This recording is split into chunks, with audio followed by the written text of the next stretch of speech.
ప్రభాస్ నుంచి రావాల్సినటువంటి సలార్ 2 మీద ఎన్నో భారీ అంచనాలు ఉన్నాయి. ఈ సినిమా యొక్క షూటింగ్ అయితే త్వరలో స్టార్ట్ అయ్యే అవకాశం ఉందని తెలుస్తుంది.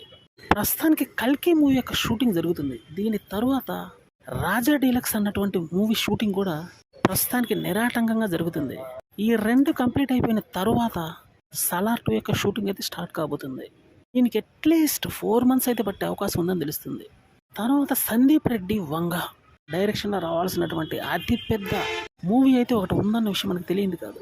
బాక్స్ ఆఫీస్ని షేక్ చేసేటువంటి కాంబినేషన్ ఇదని చెప్పడంలో డౌట్ లేదు. ఆ మూవీ యొక్క షూటింగ్ స్టార్ట్ అవ్వాలి అంటే కొంచెం టైం పడుతుంది.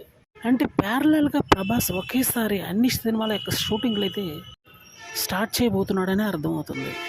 మొదటి పార్ట్ 700 కోట్లు రాబట్టనే విషయం తెలిసింది. ఈసారి మాత్రం 1500 కోట్ల లక్ష్యంగా సలార్ 2 మూవీని అయితే తీయబోతున్నారు. ఈసారి ఎట్టి పరిస్థితుల్లో KGF 1-2 రికార్డుని తుడిచిపెట్టేయాలని సలార్ ఫస్ట్ పార్టీకి డబల్ రాబట్టాలని అయితే చూస్తున్నాడు ప్రశాంత్ నీల్. ఆల్రెడీ స్క్రిప్ట్ అయితే తయారైపోయింది. దానికి సంబంధించినటువంటి కాస్టింగ్ కానీ క్రూ కానీ అందుబాటులోనే ఉన్నారని తెలుస్తుంది కూడా. అందుకని ఇది మోస్ట్ యాంటిసిపేటెడ్ మూవీగా అయితే ప్రజెంట్ సలార్ 2 అయితే చెప్పడం జరుగుతుంది. ఈ మూవీ యొక్క షూటింగ్ ఎంత త్వరగా స్టార్ట్ అయితే అంత మంచిది అని తెలుస్తుంది.